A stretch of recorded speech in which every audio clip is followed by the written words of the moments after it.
Let's all rise up in prayer. Father God in heaven, we simply thank you for bringing us safely into this sanctuary to heed your words as we listen. That Lord, we pray, may you continually refine us, transform us, renew us, O Lord God, and make us a being that you are pleased, O Lord. Thank you, Lord, that your word has power. Thank you, Lord, that your word has the power to deliver, to, Lord God, renew us into the likeness as Jesus Christ's righteousness, O God. Lord, thank you for indeed you are true and faithful, that as we abide in you, Lord God, as we dwell into your presence, O Lord God, we will not fail to receive that strength that comes from you, O God. Thank you, and hide me behind your cross, that only your words we preach. In Jesus' name we pray. Amen. Hallelujah. As our MC says, nabusog tayo physically, now let's eat also with the spiritual food. Dahil in Ifugao, there is a song na inaawit nila na physically mataba, pero yung kaluluwa, malnourished, payat na payat. I heard that one time and natatawa ako, because it speak of the truth. Sana mataba yung physical, pati rin yung spiritual para balance. Amen. Hallelujah. Sa hapong ito, napakaganda po ng ating topic. But before we go to that, I would like to address this question that I believe that each one of us came into this place of worship because somebody has invited us. Amen? Sinong napunta na lang dito sa kanya na lang na decision na basta lang nakagpad dito sa simbahan na to or in this floor itself, in this worship hall? Meron? Wala, di ba? Meron at meron ginamit si Lord na kung saan tayo ay napunta sa simbahan na ito. Somebody, maybe your friends or somebody, women outside. Amen? Kanya-kanyang kwento that God has brought us into this place. Ganun po yung kwento natin na bilang nananampalataya na inasure ni Lord, mayroon at mayroon isang kaluluwa or maybe some group of friends na kung saan nakita natin na-invite tayo sa simbahan na ito. Amen? Because that is the way, yun po yung paraan ni Lord kung bakit na-assure ang mga souls. Kaya sa hapon naman na ito, pag-aaralan po natin kung paano po tayo magtutulungan para mag-assure din tayo ng ibang kaluluwa. Amen? Para hindi lang tayo ng Tuesday group. Amen? Mas maganda pag mas marami. Ang title po ng ating pag-aaralan is that working together to bring people to Jesus. Yan. Working together, ibig sabihin, hindi ka lang nag-iisa. Amen? Kailangan magtulungan tayo. Kailangan may mga katuruan, kaya meron tayong discipleship training, which is the TTC, na kung saan some of you have already graduated, wherein we have learned about the strategies on how to evangelize. Tama? At kahit hindi pa po tayo nag-aral ng DTC, meron din to yung naririnig na, let's invite our friends. Amen. At kahit hindi pa, aside from that, na napakinggan natin yung preaching na yun, meron tayong desire. I believe that when we have experienced the joy of being in the family of God, na gusto rin natin na maramdaman din ng pamilya natin. Amen. Ng loved ones natin, at ng friends natin, di ba? So, meron at sa ating pakiramdam na, ay, nasayang, nandito rin sana si friendship, di ba? Hindi lang yung ikaw, lalo na pag may barkada ka sa labas, yung magpapaan, uy, huwag muna tayong mag-meet kasi mag-church ako, di ba? Eh, di mas maganda kung tawagin mo na lang siya dito para magkasama kayo. Amen? That's why we need to work together. Habang napapakinggan natin ang katuruan, as we sit down at His presence, we are being taught not to only think of ourselves, but also to think of others. Amen? Because, tayo ay dinala ni Lord nang dahil ginamit ni Lord ang isang tao, isang kaluluwa. So, ganun din po sana yung ating gagawin para mas maraming makakakilala. Amen? Because it says in 2 Corinthians chapter 5, verse 18, para, verse 18, tignan natin dyan. Let's read. Ang sabi niya, 1 Corinthians chapter, some men came carrying, that's low, Abby. Let's go to 2 Corinthians. 2 Corinthians chapter 5, verse 18. It says there that God reconciled us to Himself through Christ and gave us the ministry of reconciliation. It's a ministry. All this is from God who reconciled us to Himself through Jesus Christ. So, we have been reconciled to God through Christ Jesus. Sa Kanyang pagkamatay on the cross. When He came on earth, He taught His disciples. Yan. And through that, even through His very life, we are reconciled to God. Nung namatay siya at pinako sa cross ang ating mga kasalanan, we have been reconciled to God. Without that na ginawa ni Lord, malayo pa rin tayo kay Lord. Mahirap. Kaya nga, at the time that He was crucified, He says, it is finished. And at the time, the curtain has been torn into two. So the way is open.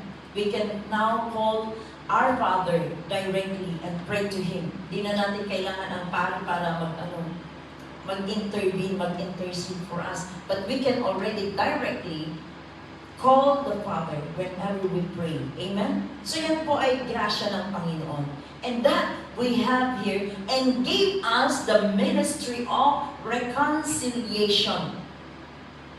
Responsibility po natin yan. So, hindi po sapat na iisipin natin, ay, okay na ako, basta holiday ko ng Tuesday, punta lang ako sa church, I'm okay na. Very good na ako kay Lord. Kulang po yun. Tama yun, very good tayo kay Lord, pero kulang. Kasi may kautusan ang Panginoon dito na sinasabi, we have the ministry also of reconciliation. Ibig sabihin, we need also to bring more souls. We bring friends.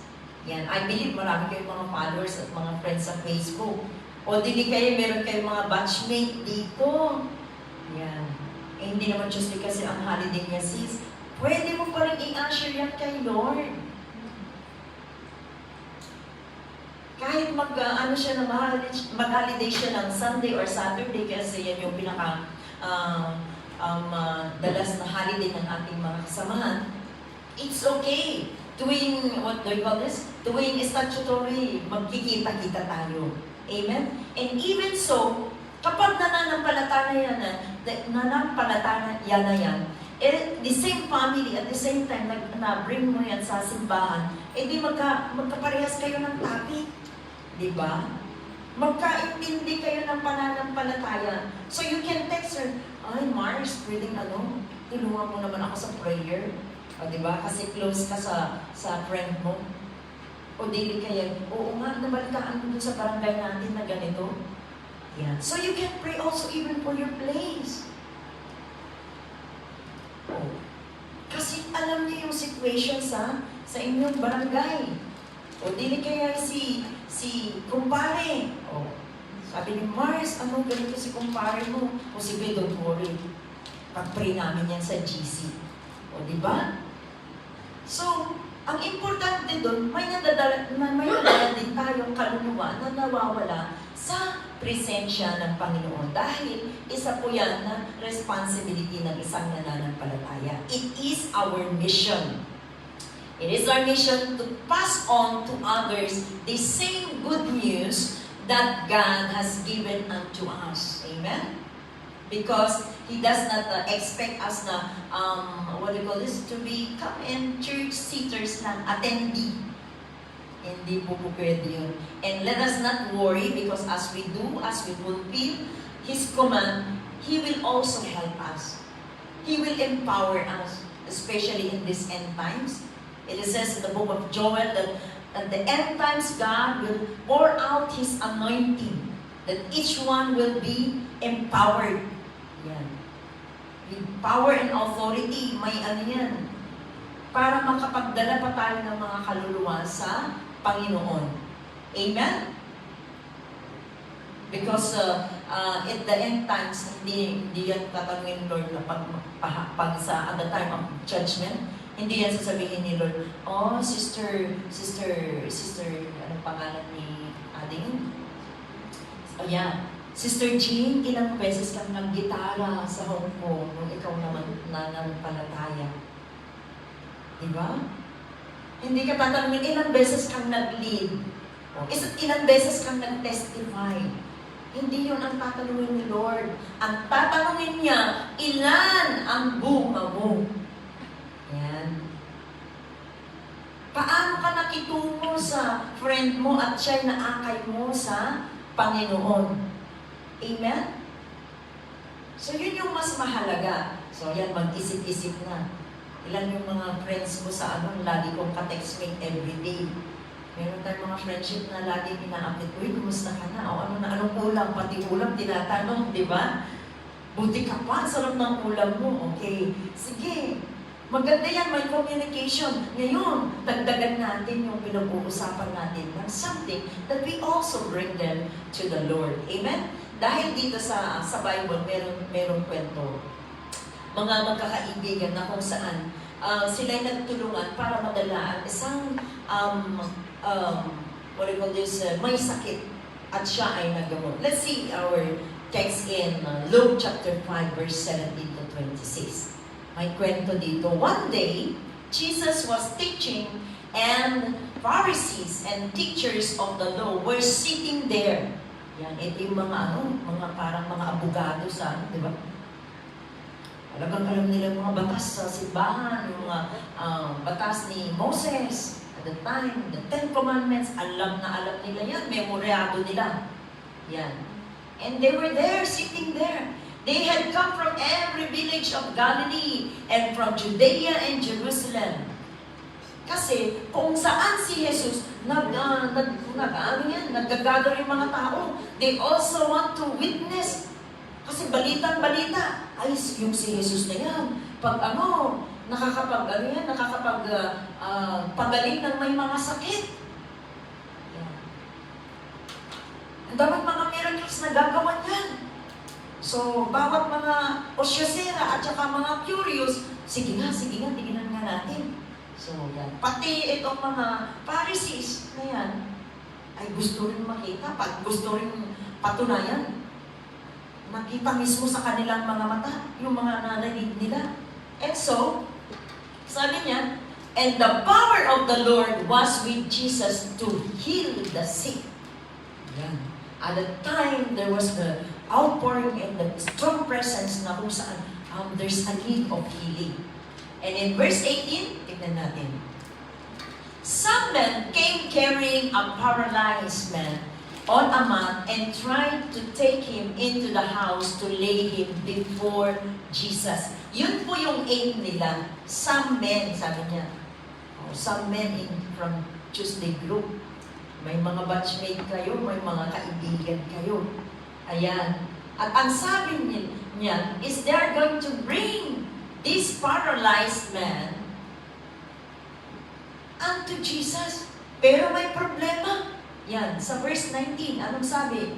When they could not find a way to do this because of the crowd, maraming tao si Jesus nasa loob ng bahay. They went up on the roof and lowered him on his mat through the tiles into the middle of the crowd, right in front of Jesus. Mag-imagine tayo. Pagpunta mo sa, ang daming tao, di makapasok. Siksikan talaga. And so, nag-isip itong mga magkakaibigan. Yan. At, dinala nila sa roof. Hindi sila natakot, Baka baka mapulis tayo nito. Masusumbong tayo kasi paninira na yan ng tahanan. Yan. Hindi sila natinag doon sa issue yun. But because they want to bring the sick in front right in front of Jesus. Yan. Yun. Hindi dun sa likod ng mga tao. Kailangan sa harap mismo ni Jesus para directly na magamot. Kaya yun yung aim nila. In verse 20, When Jesus saw their faith, yan, ito yung faith, yung pananampalataya ng magkakaibigan na to, He said, "Friend, your sins are forgiven." The Pharisees and the teachers of the law began thinking to themselves, "Who is this fellow who speaks blasphemy? Who can forgive sin but only God alone?" Yan. Nakita po ni Jesus yung burden, yung pananampalataya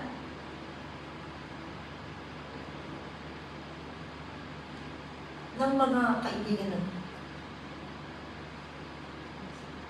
So, with your faith, ay, alam ko na, pag-invite ko si Mars, gugustuhin yan kasi dito doon sa church, masaya, may awitan. Diba? Kaya you learn guitars. Oh, yan, sabi ni Pastora kanina, you come and you learn new things. Magbubutasan na yung upuan na yan sa pagdating nyo hanggang matapos ang service. Diyan kayo na upo, pababayad yan. Joke. Ibig sabihin, we come and let's involve. Don't be just as sitters. Kasi, pag lumago na ang Tuesday group, maraming pwedeng magawa dyan. Hindi lang nag-iisa at dalawa lang yung nag-a-alternate na nag-lead, nag-guitar, nag-lead. Di ba kayo magsasawa na gano'n lagi yung routine? Di ba? Oh, do something new. Kasi pag dumami kayo, ayan, magsasalitan yan at saka magdi-disciple din kayo. Tuturuan niyo rin yung mga bago.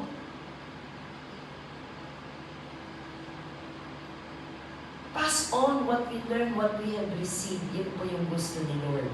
Okay? At eto, kahit na yung mga Pharisees na to, they began to think of themselves, sino to talaga? Totoo nga yung balita, sabi nila. But that is blasphemy, di ba? Sabi nila. Nag-uusap-usap sila. But then in verse 22, let's keep reading. Jesus knew what they were thinking and asked, "Why are you thinking this thing in your hearts?" Sabi niya. In verse 23, which is easier to say, "Your sins are forgiven," or to say, "Get up and walk"? Yeah. May revelation dito that aside from the physical healing na natanggap nitong may sakit,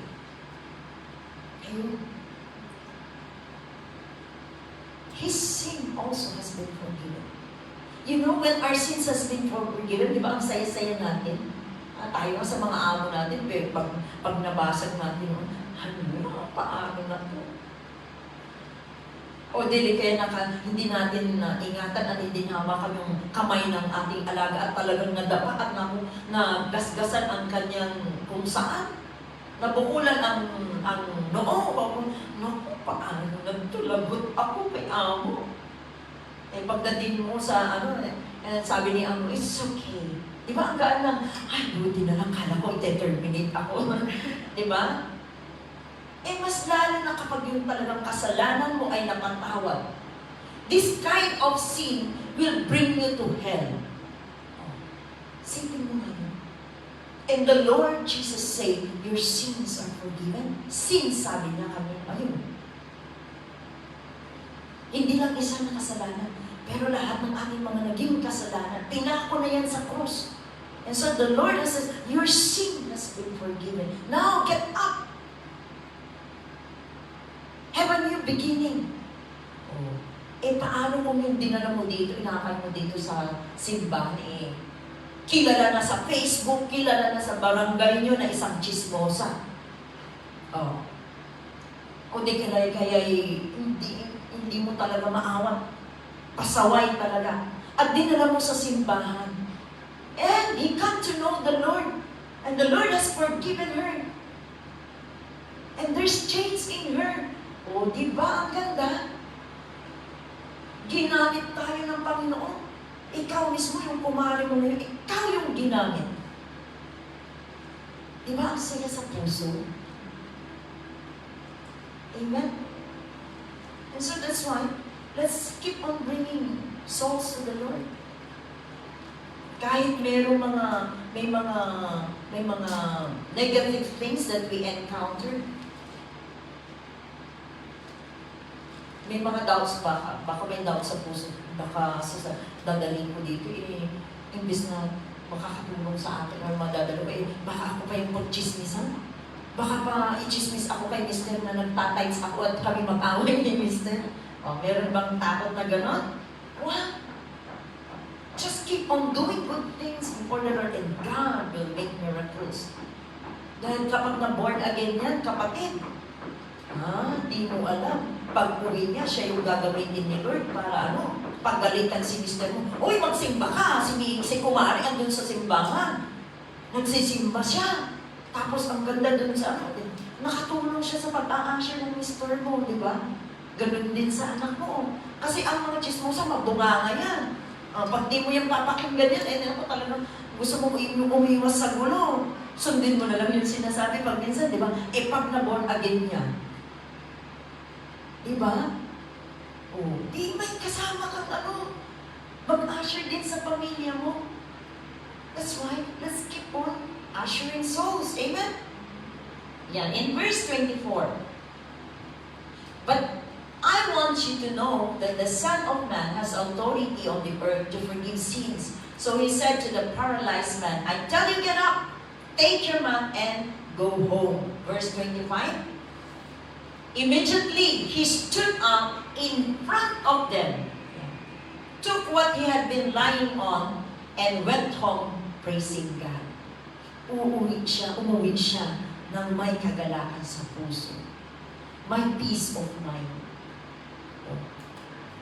Kung noon utangera yung kaibigan mo na yan, pag na-born again, meron na siyang peace of mind. Kasi ang hirap na may utang, walang peace of mind.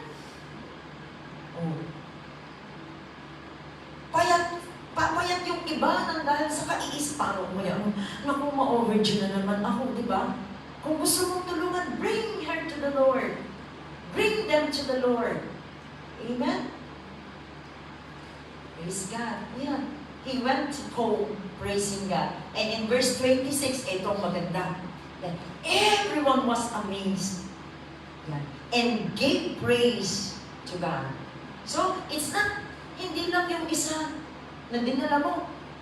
But it says, everyone na nakakilala sa kaibigan mo na yan na chismosa man o ano. O huwag nyo naman sabihin na, hindi yung chismosa lang na friend. Lahat ng friends natin. Because everyone has his own flaws. May mga pagkukulang o makahinaan ng bawat isa sa atin. Amen? Everyone was amazed and gave praise to God. And they were filled with awe and said, we have seen remarkable things today. Yung tao na nagamot, na napagaling, may testimony. At ikaw na nakawitness sa ganon, yan. Makikita na nila sa Facebook, naging born again daw kasi. Inakay daw ni di ba? Praise God. Ay, sama nga rin ako doon. Amen? Lalo na pag may anniversary tayo, like last July 1, di ba? Bawat congregation, outreaches, and weekdays nag-present. Nakitang sumayaw, nakitang umawit. Di ba? Then we can invite them. We can, lalo na pag nag-comment sila sa kaya i-share yung mga presentations, mga ganyan na i-share natin. Lalo na yung mga friends na wala silang pinupuntahan, nagtatambay lang sa park, maboboring din yun, mainit sa labas, ay doon sa church may aircon, sabihin mo. Yan. We can learn guitar, sabihin mo. Para we can bring more people. You see, everyone was amazed who witnessed that sa pangyayaring iyon na nagkaroon din na testimony na sasabihin, hindi, God can heal. Ang Diyos ay makapangyarihan. Amen? Okay, so let's see this. Paano nangyari ito? Paano na nagkaroon ng kagalingan itong kapatid? Aside from because of Jesus. Balikan natin yung mga 4 na nagdala. Maybe 4 or 5, hindi natin alam because it's some men, sabi niya. Okay? Balikan natin yung magkakaibigan na to, na dinala yung may sakit. Ano yung mga bagay na in-apply nila there are some certain principles that which I want to share this afternoon that they apply so that this man has been brought to Jesus. Number one, na principle na pwede natin mapag-aralan is that the principle of compassion. Mayroon silang compassion. Kilala nila itong may sakit na to. Marahil very poor itong paralyzed na to. Or it can be na mayaman siya, pero kahit saan siya magpagamot, naubos na ang pera, wala pa rin. And these friends have heard about Jesus. Oh, mga Tuesday group siguro yun, ano? And that they have that compassion. Ay, kilala mo, oo nga, oo, kilala ko rin yun. Yeah. Sige. Or maybe one of you will say, my friend ako, paano natin? That's why, sabi ko, even we are in weekdays, you can come early and you can evangelize in the morning. Pag hindi mo maaka at mahiyakan, hindi mo alam kung paano sasabihin mo sa kaibigan mo, mag-usap-usap kayo. Labas kayo ng 9 o'clock. O, daanan nyo na yun. I-meet nyo na. Sama nyo kung sino sa inyo galing magsalita. O, ikaw magsalita ha, para ano. Ako lang mag-pray sa kanya. O, diba? Then you can go together. Because these friends, sabi dito, may compassion sa kanilang puso. Meron silang kagustuhan na makatulong, kaya they were able to bring this paralyzed man. Otherwise, they would just ignore. Ayang ano yan? Makasalanan yan kasi chismosa kasi yan eh. Ganyan yan, hindi nagbabago, nasabihan na. O, di ba? Wow. Let's have that compassion. Let's bring them to the Lord. Colossians 3 verse 12, ang sabi niya, God, therefore, as God-chosen people, holy and dearly loved, clothe yourself with compassion, kindness, humility, gentleness, and patience. Let us clothe ourselves with compassion. Na kung saan, kapag may makikita tayong nangangailangan ng tulong, we bring them to the Lord. Amen? As I have said, hindi natin alam yung in-usher natin na yan. Siya yung gagamitin ni Lord. It can be hindi lang yung mga kaibigan natin, but anyone that we can be able to invite, kaya at least mag-evangelize tayo sa umaga. Daanan nyo sa park, di ba? May mga dadaanan kayo, may mga nakikita tayong tumatambay doon. Huwag ka lang diretso sa kasi hapon lang naman yung natin, service natin. So in the morning, maluwag yan na time para pwede mag-evangelize. Amen? Kawawa sila. Lalo na pag yung naiiyak na lang sila, nabubuluhan. Wala nang makausap. Just weekdays, mga konting nakakausap.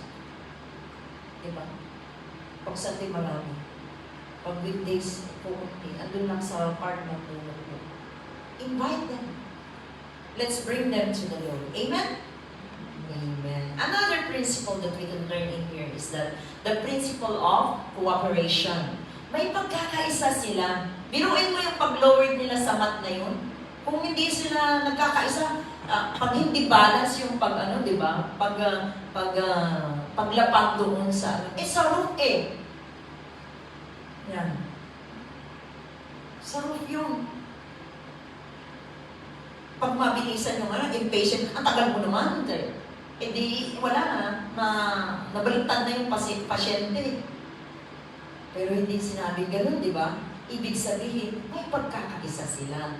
There is cooperation. So you see, in the body of Christ, may isa sa kanila na nagtansya, sige, nag-usap-usap sila kasi sabi right in front of Jesus na nadala yung Hindi sila nagkamali.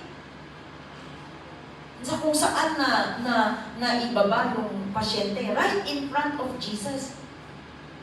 Marahil yung isa magaling sa math, computation engineer siguro yung isa. Sige, doon yung doon si Jesus daw, doon sa may sala. Sige, tinansya niya yan. Ikaw, sige, magaling ka sa math. O, yan. O, yung isa naman, ikaw kasi, mataas ang pasahod ni amo mo, ikaw muna magpasahe sa kanya. O, di ba? May pagkakaisa, may cooperation. Eh, sinong bumili ng mat? Sinong bumili ng pantali para ma-lower yung ano? Diba? Saan ang galing yung mga yun? Kaya working together, huwag mong solohin. Para mas maganda, mag-ano tayo, no one is an island, lalong-lalo na sa ministry ng Panginoon. Amen? And let's see in the Romans chapter 12 verse 45, anong sabi niya? For just as each of us has one body with many members, and these members do not have the same function. Yun yung sabi ko kanina. So in Christ, though many form one body, that we form one body, and each member belongs to all the others. Yeah. So magkakaibigan, isa tayong pamilya. And the reward will be also for us. Hindi lang yung isa. Kasi kung solo, gusto ko sana invite yun, pero wala akong pampasahe sa kanya. Eh, ang problema nun, natali na siya sa utang sa bangko, kaya doon na lang daw siya sa port, kasi walang pamasahe. Eh, di ba usap-usap kayo? Merong, pinagpala at generous ang puso, ako na lang, akong bahala dyan. O sige, invite natin. O, di ba? Kaya, kailangan na tayo lahat ay mag-usap-usap. Amen? As one body. Because each one of us, my strength, my gifts, na kung saan, pag nagkaisa yan, maging victorious ang trabaho ng Panginoon. Amen? As in, also, written in 1 Corinthians chapter 3, verse 6, anong sabi niya? I planted, sabi ni Paul. Apollos watered it, but God has making it grow. In other words, you don't have to do it all yourself, but you have to do your part and God will reward you for it. Yan. Kanya-kanyang kanya-kanyang gifting, kanya-kanyang parte yan. May kamay, may bunganga, may paa, ayan. May mata, yung mata siya yung nakita ko yung sa part. Napakinggan natin yung preaching, o sige, anong gagawin natin? Diba? Planning yan, meron yan. At dapat magkaisa tayo para madala natin ang isang kaluluwa. You know, even one soul, 1,000 of angels in heaven are rejoicing. And God is so pleased with that. Gusto natin malugod ang Panginoon? Ito yung mga way para si Lord ay malugod sa ating paninindihan. Kasi kulang po na yung tayo uupo lang ng kumpletohin natin yung attendance natin every Tuesday. Promise ko yan, Lord.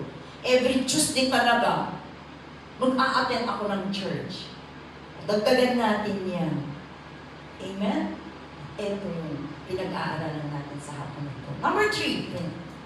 The third principle that we can learn in it is that the principle of faith, yung pananampalataya ng apat na ito. They have faith in Christ. And they have shared to this paralytic man. Mayroong kakayahan si Jesus na kaya pumayag din, di ba? Kasi kung hindi pumayag at hindi rin na-convince, yung may sakit na yun, nadala ba nila? Hindi, di ba? Huwag na, okay na. Tanggap ko na to na aking kapalaran. Na mamamatay na lang ako na paralisado. Wala talaga akong silbi. Di ba? But with the faith of this, na magkakaibigan na to, they have shared also to this friend. Talaga?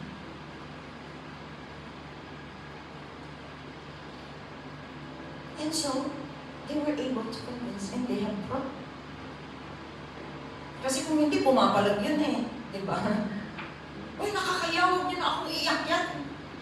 Baka mapupulis pa kayo. Diba? Magkakaso pa kayo, diba? Pero hindi. Nakipag-isa din siya sa faith ng magkakaibigan na to.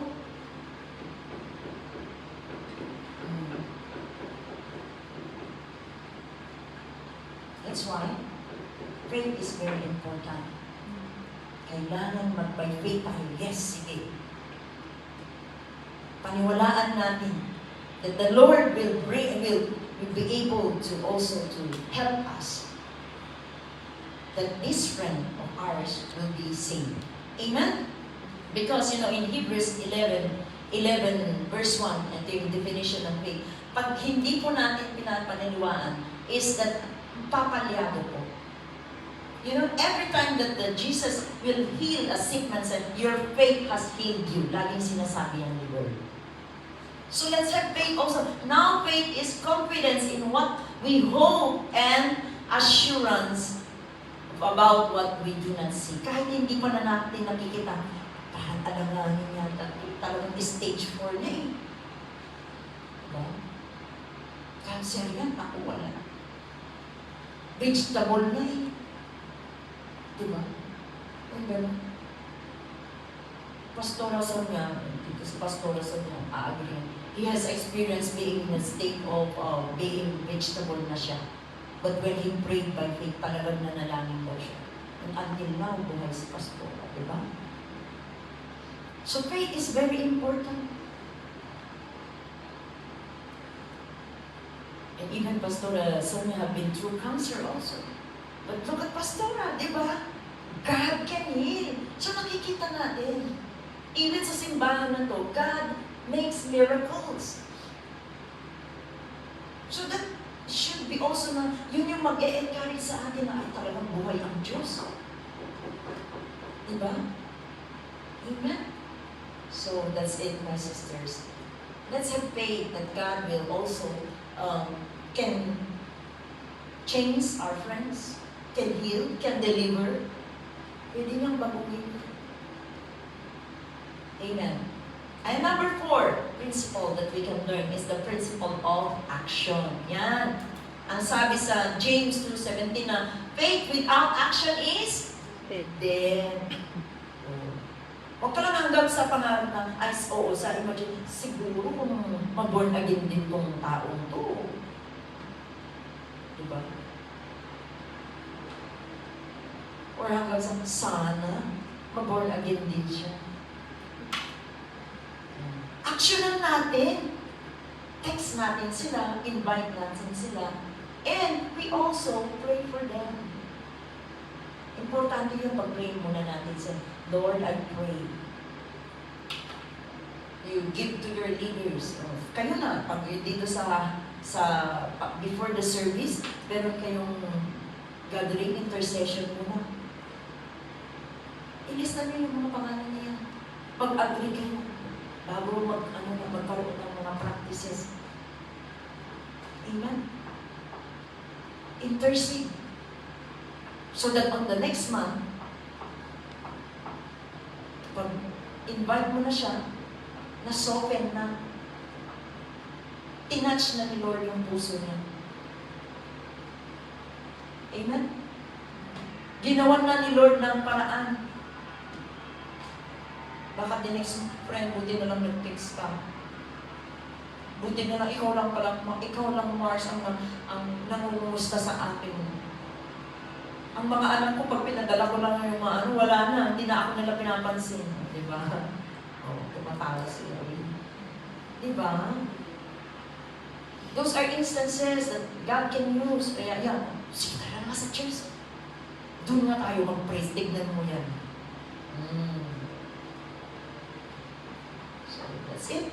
Another thing is that, let's see in the number 5, fifth principle that we can learn also is the principle of persistence.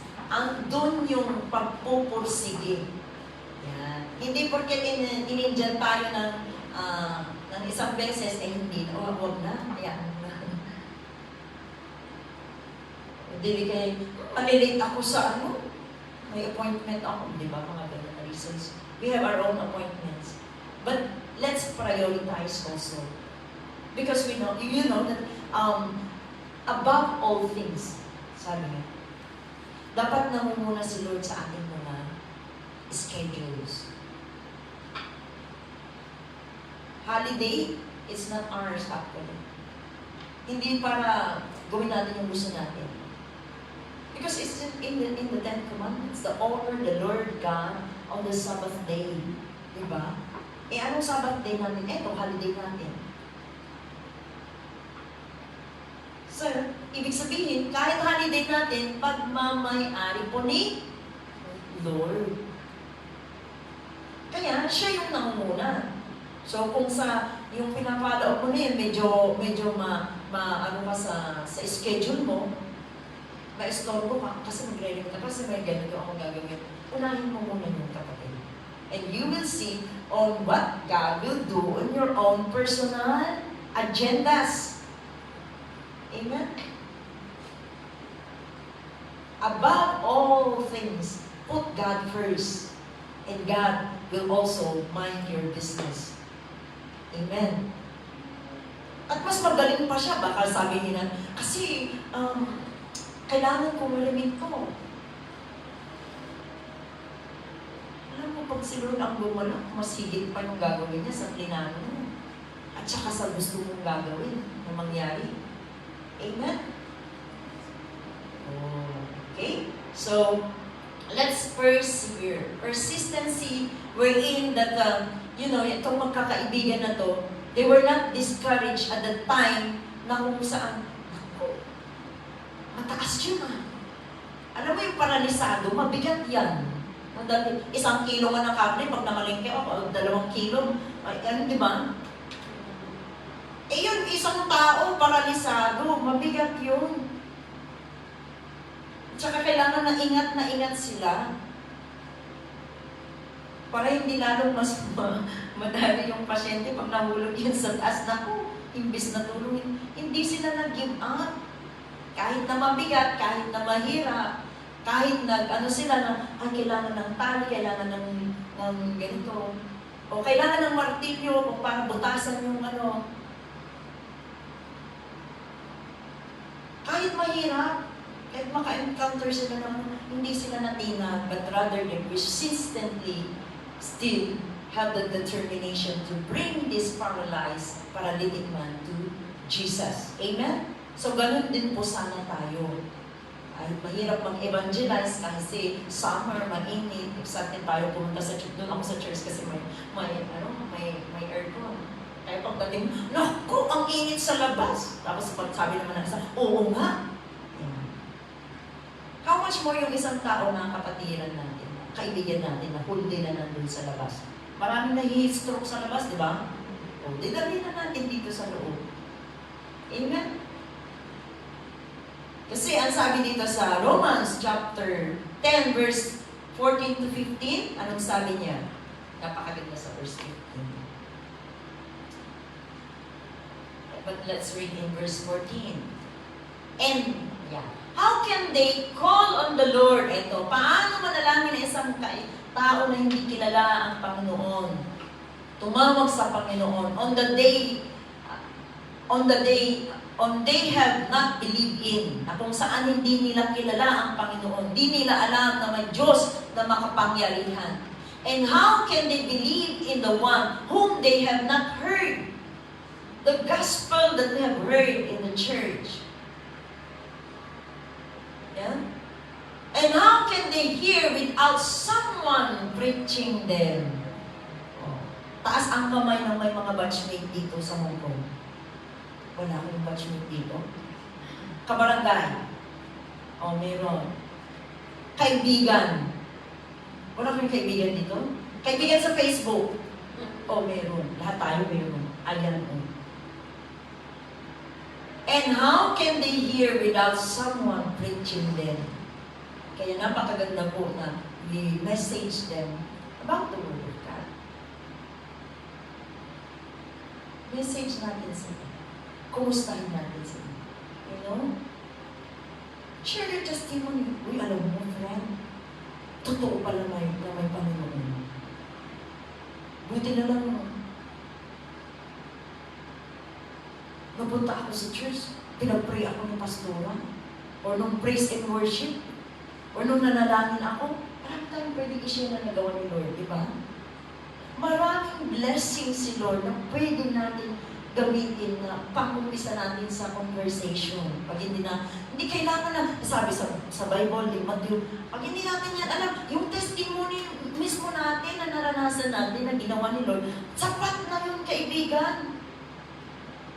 Hayaan mo si pastor, pag dala mo yan sa simbahan, hayaan mo si pastor as we listen to the preachings.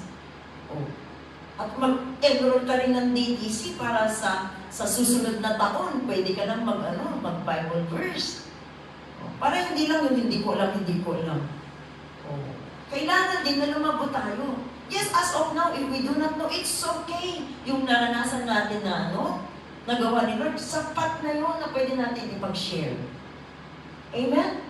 And then as we grow on, yan, pwede na tayong makapag-inject ng Bible verse, and we can lead them to the Lord. Amen? Because God is looking for someone to preach the good news. In verse 15, ang sabi, napakaganda, and how can they preach unless they are sent? Meron yan, sa conclusion natin, babasahin natin yan.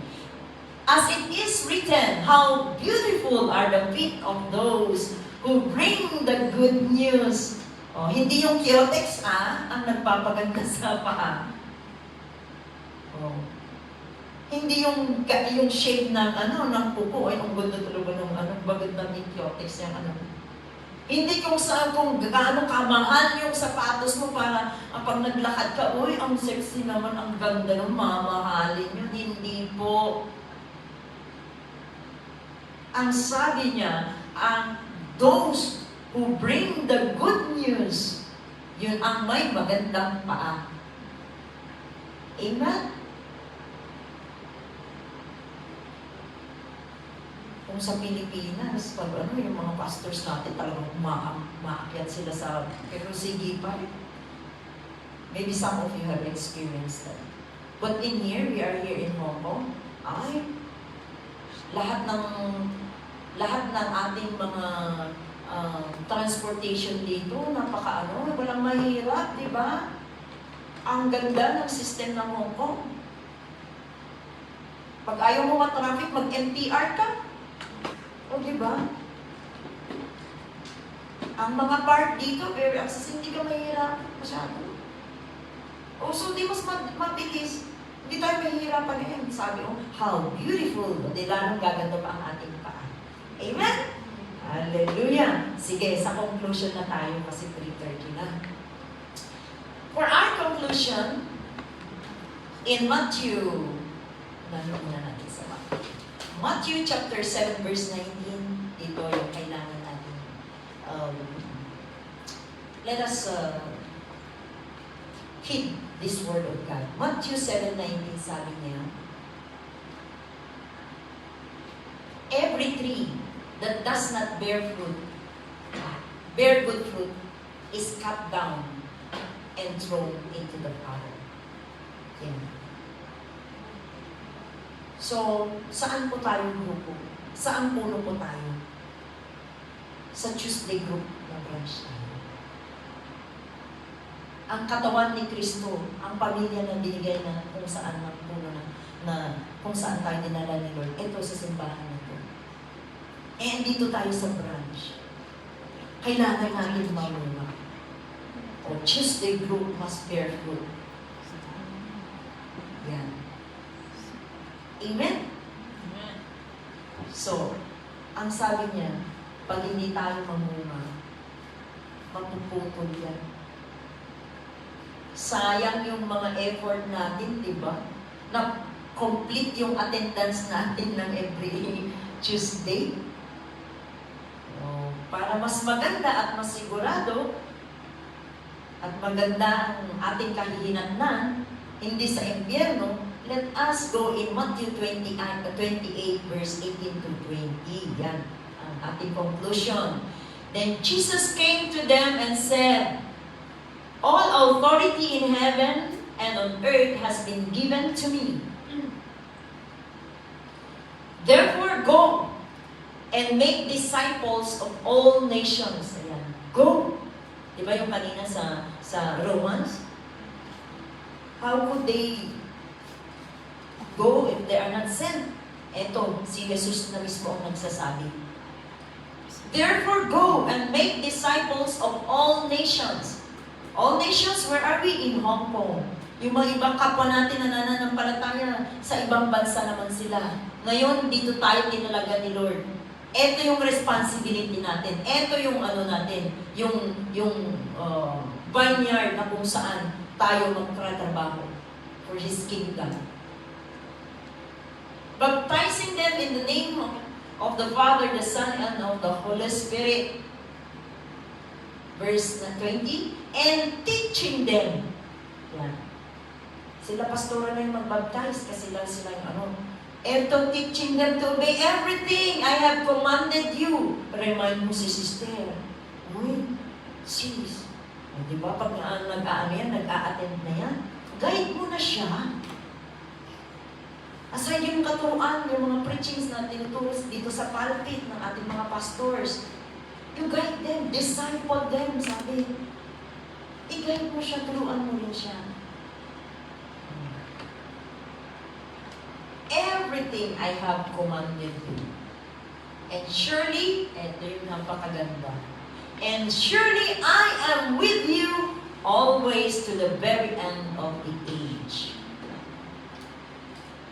May sinabi ba dyan, surely I will be with her sa inakay mo? Hindi, ikaw mismo na nag-akay. Kaya eto rin na inakay mo, turuan mo din para mag-akay. Kasi kailangan niya din mamunga. Because the Word of God says that God will honor the fruit that will last. Yung kaluluwa na inakay natin, para masigurado natin na may reward tayong matatanggap, kailangan na namumunga din. Kasi kung hindi yan namumunga yung inakay mo, cut off din siya.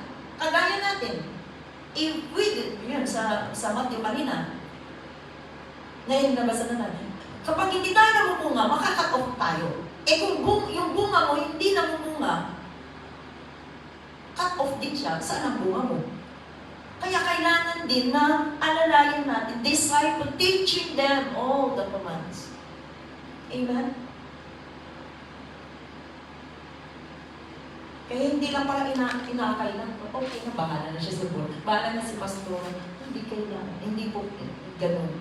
Ang kailangan po is i-guide din natin sila, disciple them, until they also grow mature and that they will also bear fruit.